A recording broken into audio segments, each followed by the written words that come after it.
जरा इस आदमी को देखिए, ये बेचारा अपने बढ़ते वजन से बहुत परेशान है। पिछले कई सालों से उसने अपने इस बढ़ते मोटापे को कम करने की पूरी कोशिश की, लेकिन उसके ठूस ठूस कर खाना खाने की आदत की वजह से उसका ऐसा एक भी दिन नहीं गया जब उसने वजन नापने वाली मशीन में एक कांटे की भी गिरावट देखी हो। लेकिन एक दिन एक आदमी उसे पतला होने का श्राप दे देता है, जिसके बाद उसका वजन अपने आप ही कम होने लगता है। ऊपर ऊपर से देखकर आपको लगेगा कि ये तो अच्छी बात है, भला ये श्राप कैसे हुआ? वो अपना वजन कम करना चाहता था और अब उसका वजन अपने आप ही कम हो रहा था, वो भी बिना किसी एक्सरसाइज या फिर किसी भी तरह की डाइटिंग किए। लेकिन यहाँ मुसीबत ये थी कि उस आदमी का वजन गिरता ही जा रहा था और वो जितना खा रहा था उसका वजन उतना ही कम हो रहा था। अब ये आदमी अपने आप को उस श्राप से कैसे बचाता है? पूरी कहानी जानने के लिए देखते रहिए आज की हमारी मूवी, जिसका नाम है थिनर। कहानी की शुरुआत होती है बिली को दिखाते हुए। बिली पेशे से एक वकील है और वो बड़े बड़े क्लाइंट्स के साथ डील करता है। इस आदमी के पास अच्छा खासा पैसा है और अगर आपको कोई केस जीतना है तो बिली बिना किसी शक के अपने शहर का सबसे बेहतरीन वकील था। दुनिया जहान की समस्याएं सुलझाने के बावजूद बिली बेचारा अपनी खुद की समस्याओं से डील नहीं कर पा रहा था। उसकी जिंदगी की सिर्फ और सिर्फ एक ही समस्या थी और वो था उसका मोटापा। उसे कुछ ना कुछ खाते रहने की बहुत गंदी बीमारी थी, जिसकी वजह से उसका वजन बढ़ता ही जा रहा था और बढ़ते बढ़ते वो कब 300 पाउंड का हो गया, उसे खुद भी इसका एहसास नहीं हुआ। बिली अपनी पत्नी हाइडी और बेटी लिंडा के साथ बहुत खुश था, लेकिन हाइडी भी अपने पति की इस खाते रहने की बीमारी से बहुत परेशान थी। इसलिए उसने एक डॉक्टर से कंसल्ट करके बिली को डाइट पर रख दिया। वो मेहनत तो बहुत कर रहा था, लेकिन उसकी सारी मेहनत का रिजल्ट 0 होता था, क्योंकि वो अपनी खाने की आदत को कंट्रोल नहीं कर पा रहा था। खैर, उन सभी की जिंदगी किसी न किसी तरह कट रही थी। कम से कम उनके पास पैसा और इज्जत तो थी। हम देखते हैं कि बिली पिछले कई महीनों से एक माफिया के लिए कोर्ट में केस लड़ रहा था। इस माफिया बॉस का नाम रिची है और उसके ऊपर किसी के खून के संगीन इल्जाम थे। बिली बेशक आलसी और मोटा था, लेकिन एक काम उसे बहुत अच्छे से आता था और वो था कोर्ट में अपने क्लाइंट्स को डिफेंड करना। वो शब्दों के साथ खेलने में बहुत माहिर था और उसकी इसी खूबी के चलते बिली आखिर में रिची को उन मर्डर चार्जेस से सही सलामत निकाल लेता है। जज ने रिची को बेगुनाह कहा था और इसी के साथ उसका केस वहीं पर क्लोज कर दिया जाता है। रिची बिली को थैंक यू कहता है, क्योंकि अगर उसकी जगह कोई और होता तो शायद अब तक वो जेल में चक्की पीस रहा होता। एक दिन जब रोज की तरह बिली अपने ऑफिस जाता है तो वो देखता है कि कुछ जिप्सी लोगों ने उसके ऑफिस के पास एक जिप्सी मेला लगा रखा था। जिप्सी उन लोगों को कहा जाता था जिनके खुद के कोई घर नहीं होते थे और वो एक वैन में बैठकर एक शहर से दूसरे शहर घूमते रहते थे। ये लोग मेला लगाकर अपनी ज्यादातर कमाई करते थे और उस मेले में वो काफी कुछ बेचते थे। लेकिन इस बार मेला लगाने के लिए उन्होंने जो जगह चुनी थी वो काफी गलत थी, क्योंकि उन्होंने कोर्ट के बाहर मेला लगा दिया था, जिससे वहां के जज और कुछ वकीलों को परेशानी हो रही थी। उनके आदेश पर पुलिस उन लोगों को जबरन वहां से हटाने लगती है, जिसकी वजह से जिप्सी कम्युनिटी के लोग नाराज हो जाते हैं। हम यहाँ पर लूसी नाम की एक लड़की को देखते हैं। वो काफी सुंदर थी और उसे देखकर बहुत सारे वकील अपनी आंखें सेक रहे थे। लूसी, जो उन लोगों को वहां से हटाए जाने को लेकर बहुत गुस्से में थी, वो बिली को अपना शरीर दिखाकर थोड़ा टीज करती है और जब बिली उसे देखकर लार टपका ही रहा था, तभी लूसी उस पर थूक कर वहां से चली जाती है। खैर, बिली को उससे क्या लेना देना, उसे तो आज रात अपनी पत्नी के साथ रिची की पार्टी में जाना था। हम देखते हैं कि पार्टी में भी बिली अपनी खाने की लत के चलते जरूरत से ज्यादा खाने की कोशिश करता है, लेकिन हाइडी उसके साथ थी, इसलिए वो उसे खाने से रोक लेती है। जब वो दोनों घर वापस आ रहे होते हैं तो बिली हाइडी को बताता है कि उसे खाने की बहुत क्रेविंग हो रही है। पार्टी में तुमने मुझे खाने से तो रोक लिया, लेकिन तुम ज्यादा दिनों तक ऐसा नहीं कर पाओगी, क्योंकि वो 24 घंटे सिर्फ और सिर्फ खाने के बारे में सोचता रहता है। हाइडी कार में उसे सेड्यूस करने लगती है, क्योंकि वो चाहती थी कि बिली खाने के बारे में भूल जाए और सिर्फ उसी पर फोकस करे। दूसरी तरफ हम एक बूढ़े आदमी को देखते हैं, जो एक मेडिकल स्टोर पर अपनी दवाइयां लेने आया था। उसकी बेटी को बहुत ठंड लग रही थी, इसलिए वो बाहर जाकर अपना कोट लेने का फैसला करती है। पर वो जैसे ही बाहर निकली, हम देखते हैं कि एक मनहूस इत्तेफाक के चलते बिली भी उसी रोड पर कार चला रहा था। उसका पूरा ध्यान सिर्फ और सिर्फ अपनी पत्नी पर था, इसलिए जब उस बूढ़े आदमी की बेटी अचानक से उसकी कार के सामने आई तो बिली समय रहते ब्रेक नहीं लगा पाता और वो औरत बिली की कार के नीचे आकर मारी जाती है और बिली को हिट एंड रन के केस में अरेस्ट कर लिया जाता है। बिली की जल्द ही कोर्ट में पेशी थी, लेकिन वो ये मानने को तैयार नहीं था कि उस एक्सीडेंट में उसकी गलती थी। उसका मानना था कि एक्सीडेंट कोई क्राइम नहीं है, और उसने किसी का खून नहीं किया। बिली एक शातिर वकील था। जब उसने बड़े बड़े क्रिमिनल्स को कोर्ट में बेगुनाह साबित किया था तो ये तो उसके लिए बहुत छोटी बात थी। हम देखते हैं कि कोर्ट का जज और एक पुलिस ऑफिसर बिली के पक्ष में फैसला सुनाते हैं, क्योंकि उन लोगों के दिल में उस बूढ़ी औरत के लिए कोई दया भावना नहीं थी। और आखिर हो भी कैसे, क्योंकि उस रात वो बूढ़ा आदमी और उसकी बेटी उस मेडिकल स्टोर में चोरी करते हुए पकड़े गए थे। इन सब बातों को ध्यान में रखते हुए जज बिली को बेगुनाह कहता है और इस केस को यहीं डिसमिस कर दिया जाता है। लेकिन वो बूढ़ा आदमी अपनी बेटी के खूनी को इतनी आसानी से जाता देख गुस्से से पागल हो रहा था।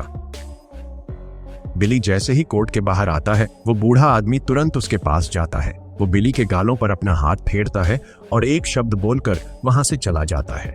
बिली को जरा सा भी एहसास नहीं था कि वो बूढ़ा आदमी उसे श्राप देकर वहां से भाग रहा था, जो आने वाले कुछ हफ्तों में उसकी जिंदगी को बद से भी बदतर करने वाला है। इसके अगले दिन बिली जब हर रोज की तरह अपना वजन नापता है तो वो देखता है कि उसका वजन 40 पाउंड कम हो गया था। ये देखकर वो बहुत हैरान था, क्योंकि उसने अपनी जिंदगी में आज से पहले अपने वजन में इतनी बड़ी गिरावट कभी नहीं देखी थी। उसे लगा कि ये सब उसकी डाइट का कमाल है, जिसे वो इतने महीनों से फॉलो कर रहा था। बिली अब पहले से काफी ज्यादा खुश था, क्योंकि उसने जो मांगा था आखिरकार अब उसे मिल रहा था। हम देखते हैं कि वो जज, जो बिली का अच्छा दोस्त था, बिली को अपने शरीर पर एक निशान दिखाता है। ये निशान हाल फिलहाल में ही उसके शरीर पर आया था और इसे लेकर वो जज थोड़ा परेशान था। एक डॉक्टर, जिसका नाम माइक था, उसे कुछ दवाइयां देता है और बताता है ये बहुत कॉमन स्किन डिजीज है जो बहुत जल्द ठीक हो जाएगी। लेकिन वो जज किसी और बात को लेकर थोड़ा डरा हुआ लग रहा था। उसने बिली को बताया कि तुम्हारे हिट एंड रन केस का फैसला सुनाने के बाद उस बूढ़ी औरत का बाप मेरे पास आया था और उसने मुझे छूने के बाद कुछ शब्द बोले थे। बिली को याद आता है कि उस बूढ़े आदमी ने उसके साथ भी कुछ ऐसा ही किया था, लेकिन वो दोनों उस पर ज्यादा ध्यान नहीं देते। अगले दिन बिली का वजन 30 पाउंड और कम हो गया था और इस बार तो वो भी डर गया, क्योंकि किसी भी इंसान का शरीर इतनी जल्दी अपना वजन लूज नहीं करता। बिली अब इतना पतला हो गया था कि उसके कपड़े भी उसे फिट नहीं आ रहे थे, इसलिए उसे खुद के लिए नए कपड़े सिलवाने पड़ते हैं। हाइडी, जो हर रोज उसके वजन की सारी जानकारी रखती थी, देखती है कि बिली का वजन लगातार घटता ही जा रहा था। वो उसे तुरंत डॉक्टर के पास चलकर एक हेल्थ चेकअप कराने को कहती है, क्योंकि उसे डर था कि कहीं उसे कैंसर तो नहीं। ये सुनकर बिली गुस्सा हो जाता है, क्योंकि वो हमेशा उसे इनसिक्योर फील कराती थी। जब वो मोटा था तो उसे लगता था कि कहीं उसे हार्ट अटैक ना आ जाए, और अब जब वो किसी तरह पतला हो रहा है तो उसे लग रहा था कि उसे कैंसर है। वो कभी भी उससे बहस में जीत नहीं सकता था। हाइडी उसे कहती है उसके लिए ना सही, लेकिन उसे अपनी बेटी के लिए एक बार हेल्थ चेकअप करवा लेना चाहिए। इसके बाद जब बिली हेल्थ चेकअप के लिए डॉक्टर माइक के पास जाता है तो उसे पता चलता है कि उसका शरीर एकदम ठीक था। उसकी बॉडी में किसी भी चीज की कमी नहीं थी। उसका हार्ट रेट, कोलेस्ट्रॉल, बीपी सब कुछ नॉर्मल था और उसे कैंसर तो बिल्कुल नहीं था। बिली की खाने की लत की वजह से वो पूरे दिन खाता रहता था और वो अपने वजन को बढ़ाने के लिए पहले से ज्यादा खाने लगा था। हाइडी उसे कहती है कि उसे अपने खाने पर कंट्रोल करना चाहिए। ये सुनकर बिली और गुस्सा हो जाता है। वो कहता है परसों उसने बस एक बार लंच नहीं किया था और उसी दिन उसका 50 पाउंड वजन कम हो गया, और तुम कह रही हो कि मैं खाना बंद कर दूं। बिली उस दिन के एक्सीडेंट को लेकर बहुत गुस्से में था, क्योंकि उस हादसे के बाद से ही उसके साथ ये सब हो रहा था। हर बार की तरह इस बार भी बिली अपनी गलती नहीं मानता और हाइडी से कहता है कि अगर उस रात तुम मेरे साथ उस कार में नहीं होती तो वो बूढ़ी औरत आज जिंदा होती। बिली अपनी सेहत के बारे में जानने के लिए डॉक्टर माइक से मिलने जाता है। वहां जाकर वो देखता है कि उसके जज दोस्त की पत्नी एक टेबल पर अकेली बैठकर रो रही थी। वो भी डॉक्टर माइक से मिलने आई थी। बिली उससे पूछता है कि वो इतनी उदास क्यों है, क्या जज की तबीयत खराब है। माइक उसे बताता है कि उसकी बहन का एक्सीडेंट हो गया है, इसलिए वो उससे मिलने गया है। लेकिन बिली जानता था कि जज की कोई बहन नहीं है। इसका मतलब कि माइक उससे झूठ बोल रहा था। उस रात वो जज की पत्नी के घर जाता है, ये देखने के लिए कि ऐसा क्या हुआ कि उसने कोर्ट में आना ही बंद कर दिया। पहले तो जज की पत्नी बिली को वहां से जाने के लिए कहती है, लेकिन जब बिली उसे बताता है कि उसके साथ कुछ दिनों से ऐसा कुछ हो रहा है जो उसके साथ पहले कभी नहीं हुआ था, तो वो उसे अंदर आने देती है। वो बिली से पूछती है कि क्या उस बूढ़े आदमी ने तुम्हें भी छुआ था? अगर उसने तुम्हें छुआ है तो कुछ दिनों में तुम्हारे साथ भी वही होगा जो आज मेरे पति के साथ हो रहा है। वो आदमी लोगों को श्राप देता है। एक रात वो अचानक उनके सामने आ गया था और उसने कैरी को छूकर एक शब्द बोला, जिसके बाद से उनकी तबीयत बिगड़ती चली गई। अब उनके शरीर की हालत ऐसी हो चुकी है कि वो किसी से मिलने तक नहीं जाते। बिली उससे कहता है कि कर्ज जैसी कोई चीज नहीं होती। ये सुनकर वो बिली पर गुस्सा हो जाती है। वो बोली, ये सब तुम्हारी वजह से हुआ है। अगर उस दिन तुमने उस बूढ़े आदमी की बेटी को नहीं मारा होता तो आज ये सब नहीं होता। वो बिली को अपने पति की इस हालत का जिम्मेदार ठहराती है और उसे धक्के मारकर घर से बाहर निकाल देती है। बिली अब खुद भी डरा हुआ था। वो तुरंत अपने क्लाइंट रिची को फोन करता है और उससे पूछता है, क्या तुम जिप्सी कर्स जैसी चीजों पर विश्वास करते हो? अब रिची के लिए एक वकील के मुंह से ऐसी बातें सुनना थोड़ा अजीब था, लेकिन फिर भी वो कहता है कि वो इन बातों पर विश्वास नहीं करता। बिली फोन काटने ही वाला था कि तभी रिची उसे कहता है कि वो एक बार अपनी माँ से इसके बारे में पूछेगा। रिची की माँ उसे बताती है कि जिप्सी कर्स सच में होता है और उस श्राप को वही वापस ले सकता है जिसने वो श्राप दिया था। बिली अपनी पत्नी को बताता है कि उसके साथ जो हो रहा है वो कोई बीमारी नहीं बल्कि एक श्राप है, लेकिन हाइडी का मानना था कि ये एक मेडिकल कंडीशन है और इसका इलाज किया जा सकता है। उसे याद आता है कि उसके केस में सिर्फ जज ही उसके साथ नहीं मिला हुआ था, बल्कि ऑफिसर डंकन ने भी उसके लिए झूठी गवाही दी थी। उसे डर था कि कहीं उस बूढ़े ने उसके साथ भी वही ना किया हो जो उसने उन दोनों के साथ किया था। डॉक्टर बिली को झूठा दिलासा देने की कोशिश कर रहे थे, लेकिन बिली अब समझ चुका था कि उसे क्या करना है। एक रात वो ऑफिसर डंकन से मिलने जाता है। बिली उसके घर के सामने काफी देर तक खड़ा होकर बेल बजाता है, लेकिन अंदर से कोई जवाब नहीं आता। बिली कहता है कि उसे डरने की कोई जरूरत नहीं है, उसे पता है कि जज के साथ क्या हुआ है। कुछ देर बाद डंकन उसके लिए गेट खोल देता है और उसे अंदर आने के लिए कहता है। हम देखते हैं कि डंकन का आधा शरीर किसी गुब्बारे की तरह फूल गया था। वो बोला, देखो, तुम्हारी मदद करने का मुझे क्या इनाम मिला है। मेरी तो इसमें कोई बड़ी गलती भी नहीं थी, लेकिन फिर भी उस बूढ़े आदमी ने मुझे श्राप दे दिया। बिली उससे कहता है कि वो उस आदमी को ढूंढ लेगा और उसे समझाएगा कि वो अपना श्राप वापस ले ले। डंकन ये सुनकर उस पर हंसने लगता है। उसने कहा, तुम्हें लगता है वो ऐसा करेगा? उसने हमें श्राप इसलिए दिया ताकि हम उसके पास गिड़गिड़ाते हुए आए और उससे माफी की भीख मांगे। वो बूढ़ा हमें माफ नहीं करेगा। इतना कहकर वो दराज से अपनी गन निकालता है और कहता है, मैं चाहता हूं कि तुम उसे ढूंढो और उसे मार दो। बिली उसे समझाने की कोशिश करता है कि उसे मारना उनकी समस्या का समाधान नहीं है, लेकिन डंकन जबरदस्ती उसे वो बंदूक देने लगता है, जिसके बाद बिली को मजबूरन वहां से जाना पड़ता है। बिली जैसे ही थोड़ी दूर जाता है, उसे डंकन के घर से गोली चलने की आवाज आती है, जिसका मतलब ये था कि उसने खुदकुशी कर ली थी। बिली दोबारा उसे देखने तक नहीं जाता, क्योंकि उसे जल्द से जल्द उस बूढ़े आदमी को ढूंढना था। जब बिली अपने घर आया तो उसने डॉक्टर माइक को देखा, जो उसके घर से बाहर आ रहा था। माइक का देर रात उसके घर इस तरह आना उसके दिमाग में ये शक पैदा कर देता है कि कहीं उसकी पत्नी और डॉक्टर माइक का कोई एक्स्ट्रा मैरिटल अफेयर तो नहीं चल रहा। वो अब अपनी पत्नी से भी बहुत गुस्सा था और उसके हर सवाल का जवाब गुस्से में दे रहा था। अगले दिन डंकन के घर वालों को उसकी लाश मिलती है और उसकी हालत बहुत बुरी थी। पूरा पुलिस डिपार्टमेंट उसके अंतिम संस्कार के दिन इकट्ठा होता है और पूरे सम्मान के साथ डंकन का अंतिम संस्कार किया जाता है।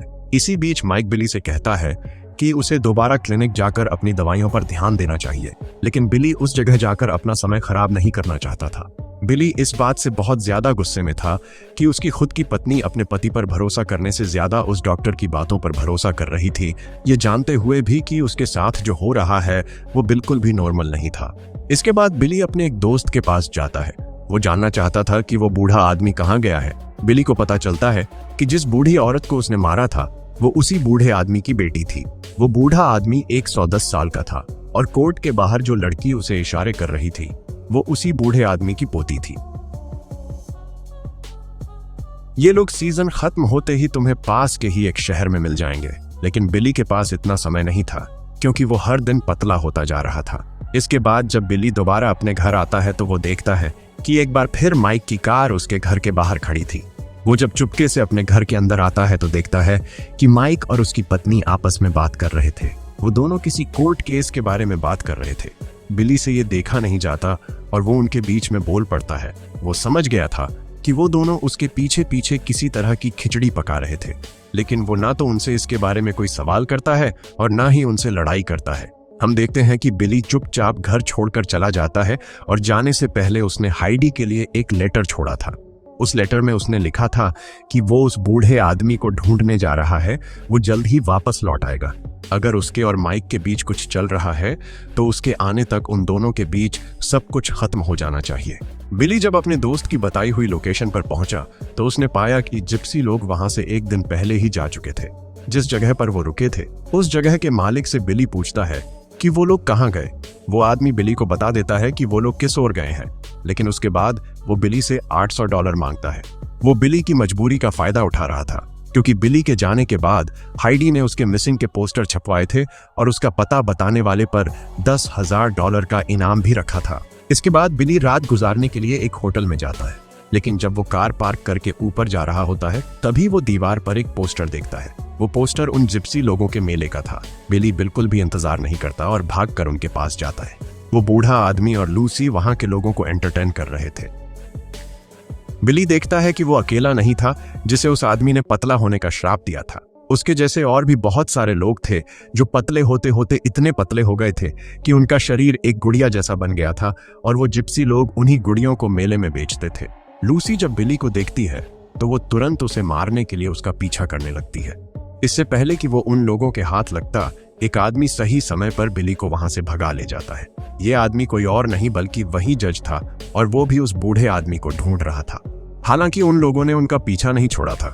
वो बूढ़ा आदमी ट्रक चलाकर उन दोनों का पीछा करता है और वो दोनों उस ट्रक के नीचे कुचलकर मारे जाते हैं। लेकिन ये कहानी यहीं खत्म नहीं होती। हम देखते हैं कि ये सब बिली का एक बुरा सपना था। इसके बाद उसे एक कॉल आता है और उसे पता चलता है कि उसका दूसरा दोस्त, यानी वो जज जो काफी दिनों से उस श्राप से जूझ रहा था, उसने आखिरकार तंग आकर आत्महत्या कर ली थी। उसने फैसला कर लिया था कि अगर उसे मरना ही है तो वो उस बूढ़े आदमी को मारकर ही मरेगा। वो पूरे शहर में उस बूढ़े आदमी की तलाश करता हुआ एक बार में आता है। किस्मत से उसे वहां एक आदमी मिला जो उन लोगों के बारे में थोड़ा बहुत जानता था। उसने कहा उसे नहीं पता कि वो लोग कहाँ गए होंगे, लेकिन जहां भी वो जाते हैं हमेशा कुछ ना कुछ बजाते हुए जाते हैं। वो आदमी उसे एक पता देता है जहां उसने उन लोगों को आखिरी बार देखा था। जब बिली उस जगह पहुंचा तो उसने देखा कि जिप्सी लोगों की पूरी टोली वहीं बैठकर रात काट रही थी। बिली जैसे ही उनके पास गया, सब लोग उसे देखकर खड़े हो गए। सभी उसके बारे में जानते थे क्योंकि उसने लूसी की मां का खून किया था। लूसी उस पर थूककर उसकी बेइज्जती करती है और उसे वहां से जाने के लिए कहती है। बिली अपनी शारीरिक दुर्दशा दिखाकर उनसे रहम की भीख मांगता है। उस बूढ़े आदमी ने कहा चाहे कुछ हो जाए वो अपना श्राप वापस नहीं लेने वाला। बिली उसके पैरों में गिरकर गिड़गिड़ाने लगा और उससे अपने जान की भीख मांगने लगा, पर उस बूढ़े ने उसकी एक नहीं सुनी और कहा यहां से चले जाओ, नहीं तो इस बार ऐसा श्राप दूंगा कि पहले वाला श्राप उसके मुकाबले वरदान लगेगा। उनके बार बार समझाने पर भी बिली वहां से जाने को तैयार नहीं होता, इसलिए लूसी एक स्लिंग शॉट से उस पर हमला कर देती है। बिली का शरीर इतना कमजोर हो चुका था कि वो उस हमले को झेल नहीं पाता और उसके हाथ में एक बड़ा सा छेद हो जाता है। बिली वहां से भाग जाता है, लेकिन उसके हाथ से खून रुकने का नाम ही नहीं ले रहा था। वो मदद के लिए रिची को फोन करता है क्योंकि वही एक था जो उसकी बात सुन रहा था। जब रिची को पता चला कि बिली को चोट लगी है तो वो तुरंत उसकी मदद के लिए एक डॉक्टर भेजता है। बिली ने किसी तरह अपने हाथ पर कपड़ा बांधकर खून को बहने से तो रोक लिया, लेकिन उसे तुरंत इमरजेंसी मेडिकल केयर की जरूरत थी। रिची का भेजा हुआ डॉक्टर जब बिली की हालत देखता है तो वो भी उसे तुरंत एडमिट होने की सलाह देता है। डॉक्टर को अपनी खुद की दवाइयां तक देनी पड़ती है क्योंकि अगर उसका खून ऐसे ही बहता रहता तो उसे कार्डियक अरेस्ट भी आ सकता था। हम देखते हैं कि अगले दिन रिची खुद उससे मिलने आता है और जब वो बिली की हालत देखता है तो उसे अपनी आंखों पर यकीन नहीं होता। वो कहता है अगर तुम्हारी हालत ऐसी थी तो तुम्हें मुझे बहुत पहले ही बुला लेना चाहिए था। रिची बिली को बताता है कि सिर्फ यही चीजें नहीं हैं जो तुम्हारे साथ बुरी हो रही हैं। तुम्हारे गायब होने के बाद से ही डॉक्टर माइक और तुम्हारी पत्नी दोनों मिलकर तुम्हें पागल साबित करने की पूरी कोशिश कर रहे हैं ताकि वो तुमसे कानूनी तौर पर पीछा छुड़ा सकें। अब बिली को समझ आ गया था कि माइक उसे बार बार क्लिनिक भेजने पर जोर क्यों डाल रहा था और हाइडी उसकी बातों पर विश्वास क्यों नहीं कर रही थी। उसका शक अब यकीन में बदल चुका था। वो फैसला करता है कि अगर वो बच गया तो वो हाइडी को उसके किए की सजा देगा। इसके बाद वो दोनों रात होते ही उन जिप्सी लोगों के ठिकाने पर जाते हैं। रिची जानना चाहता था कि वो लोग कब और कहां जाते हैं ताकि वो सही मौके की तलाश करके उन पर हमला कर सके। रिची एक लड़के को उन लोगों पर नजर रखने के लिए पैसे देता है, जिसके बाद वो दोनों कुछ दिन इंतजार करते हैं। बिली की हालत अब और भी खराब हो गई थी और अब वो सिर्फ और सिर्फ रिची के भरोसे था। एक दिन उन्हें उस लड़के का फोन आता है और वो रिची को अंदर की सारी जानकारी देता है, लेकिन ऐसा करते हुए लूसी ने उसे देख लिया था। उन्होंने तुरंत ही उसे पकड़ लिया और उस बूढ़े आदमी के पास ले गए। जब रिची अपने हथियार तैयार कर रहा होता है तभी बिली बाहर एक अनजान कार देखता है। वो दोनों जब उसके अंदर झांकते हैं तो उन्हें अंदर उस लड़के की लाश मिलती है जिसे रिची ने उन लोगों की जासूसी करने के लिए पैसे दिए थे। रिची गुस्से से आग बबूला हो जाता है क्योंकि उन लोगों ने उसके आदमी को मार दिया था। वो देर रात उनके पास जाता है और उन लोगों पर अंधाधुंध गोलियां चलाने लगता है। इस गोलीबारी में लूसी के पति की मौत हो जाती है और उसकी लाश से उन्हें एक पत्र मिलता है जिस पर रिची ने लिखा होता है कि वो उसके दोस्त से उस श्राप को हटा दे, नहीं तो वो ऐसे ही उन्हें मारता रहेगा। अगले दिन उस जगह पर आगे की जांच के लिए पुलिस आती है, लेकिन उन पुलिस वालों के बीच रिची भी घुसपैठिया बनकर छिपा हुआ था। रिची लूसी को बिली की पुरानी फोटो दिखाकर कहता है, हमें कल रात हुए इस हमले को लेकर इस आदमी पर शक है। ये आदमी फिलहाल हमारी कस्टडी में है, लेकिन उसकी पहचान के लिए हमें आप में से किसी की जरूरत है। पहचान के लिए लूसी रिची के साथ जाती है, लेकिन रिची उसे झूठ बोलकर अपने साथ एक सुनसान घर में ले जाता है जहां उनके अलावा और कोई नहीं था। रिची उसे भी मारने वाला था, लेकिन बिली उसे ऐसा करने से मना करता है। रिची लूसी से कहता है, उस बूढ़े से कह कि वो अपना श्राप वापस ले ले, नहीं तो अगला नंबर उसका होगा। उसे बता देना कि बिली आज शाम लाइट हाउस के पास उससे मिलेगा। इतना कहकर वो लूसी के सिर पर एसिड की एक खुली बोतल रखकर वहां से भाग जाता है। जीना बड़े ध्यान से उस एसिड की बोतल अपने सिर से हटाती है, लेकिन उसके आने से पहले ही वो दोनों वहां से भाग चुके थे। शाम होते ही रिची बिली को लाइट हाउस के पास जाकर बैठने को कहता है। उसने कहा, तुम डरो मत, वो बूढ़ा इस बार जरूर आएगा। इसके बाद बिली एक बेंच पर बैठकर उसका इंतजार करने लगता है। कुछ देर बाद वहां वो बूढ़ा आदमी सच में आ जाता है। वो बिली की आंखें खोलता है और उसे होश में आने के लिए कहता है। बिली की हालत बहुत खराब हो गई थी, इतनी खराब कि कुछ ही घंटों में वो मर जाता। उसने कहा, तुमने मेरी बेटी के साथ जो किया वो बहुत गलत था। जरा सोचो, अगर वही तुम्हारी बेटी के साथ हुआ होता तो तुम क्या करते? रिची उससे कहता है, वो दोनों में से किसी का बुरा नहीं चाहता। उसे अपनी गलती का एहसास है, लेकिन वो इस तरह मरना नहीं चाहता था। वो बूढ़ा आदमी बिली के लिए एक पाई लाया था। उसने बिली का हाथ काटकर उसका खून उस पाई में मिला दिया और कहा, तुम फिर से पहले जैसे हो जाओगे और ये सब इतना जल्दी होगा कि तुम्हें इसका एहसास भी नहीं होगा। लेकिन तुम्हें जितनी जल्दी हो सके इस पाई को किसी और को खिलाना होगा, तभी तुम इस श्राप को अपने ऊपर से पूरी तरह हटा सकोगे। लेकिन याद रखना, जो कोई भी इस पाई को खाएगा उसकी बहुत दर्दनाक मौत होगी। उस बूढ़े आदमी ने कहा, तुम इस पाई को खुद क्यों नहीं खा लेते? तुम पलट कर मरोगे, लेकिन वो मौत इतनी दर्दनाक नहीं होगी। बिली कहता है, तुम पर मेरा एहसान यहीं पर खत्म हुआ। अब मैं दोबारा तुम्हारी शक्ल कभी नहीं देखना चाहता। इतना कहकर वो वहां से चला जाता है। हम देखते हैं कि बिली का वजन फिर से बढ़ने लगता है और वो धीरे धीरे ठीक होने लगता है। बिली अपनी बेटी को फोन करता है और उसे बताता है कि आज वो वापस लौट रहा है, लेकिन वो इसके बारे में अपनी माँ को न बताए। वो उन्हें सरप्राइज देना चाहता है। बिली अपनी इस हालत का जिम्मेदार हाइडी को मानता था, इसलिए उसने फैसला किया कि वो ये पाई हाइडी को खिलाकर उसे मार डालेगा। इसके बाद वो देर रात अपने घर आता है। हाइडी उसे देखकर बहुत खुश होती है, लेकिन सिर्फ बिली ही जानता था कि वो कितनी बड़ी चीटर है। बिली उससे कहता है कि वो वापस लौट आया है और अब कहीं नहीं जाएगा। वो कहता है कि वो उसके लिए एक पाई लेकर आया है, तुम जाकर इसे खा लो। अगली सुबह जब बिली अपनी नींद से उठता है तो वो बस हाइडी को देखना चाहता था। उसने जैसे ही हाइडी के चेहरे से चादर उठाया, हम देखते हैं कि हाइडी की बहुत भयानक मौत हो चुकी थी। बिली बहुत खुश था कि उसने जैसा को तैसा दे दिया और अब वो अपनी जिंदगी आराम से जी सकता है। लेकिन जब वो नीचे आता है तो वो देखता है कि सिंक के अंदर 2 झूठी प्लेटें रखी हुई थीं। उसके घर में सिर्फ उसकी बेटी ही थी जो ऐसा कर सकती थी, जिसका मतलब ये था कि वो भी अपनी माँ की तरह मारी जाएगी। बिली को बहुत पछतावा होता है कि उसने ये क्या कर दिया। अपनी बेटी को मारकर वो अपनी बाकी की जिंदगी चैन से नहीं जी सकता था, इसलिए वो फैसला करता है कि वो खुद भी उस पाई को खाकर आत्महत्या कर लेगा। इतने दिनों से उसने जीने की इतनी जिद्दोजहद की थी, लेकिन आखिर में उसने मरने का फैसला कर लिया। बिली उस पाई को खाने ही वाला था कि तभी उसे दरवाजे पर किसी के खटखटाने की आवाज आती है। बिली जब गेट खोलता है तो दरवाजे पर माइक था, जो हाइडी से मिलने आया था। माइक बिली को अपने आने का कारण ठीक से नहीं बता पाता, जो बिली के शक को और गहरा कर देता है। बिली उसे भी मारना चाहता था, इसलिए वो उसे उस पाई को खाने के लिए इनवाइट करता है। बिली अपने चेहरे पर एक शैतानी मुस्कान लिए दरवाजा बंद करता है और इसी के साथ ये मूवी यहीं खत्म हो जाती है। उम्मीद करता हूँ आपको यह मूवी पसंद आई होगी। अगर आपके पास किसी को कर्ज करने की पावर होती तो आप किसे कर्ज करते? और क्या आपको लगता है कि बिली ने जो किया वो सही था? मेरे हिसाब से वो अपने ईगो को साइड में रखकर इस पॉइंट पर और भी अच्छा फैसला ले सकता था। किसी को मारना कोई सॉल्यूशन नहीं होता। आपकी क्या राय है? हमें कमेंट बॉक्स में कमेंट करके जरूर बताएं।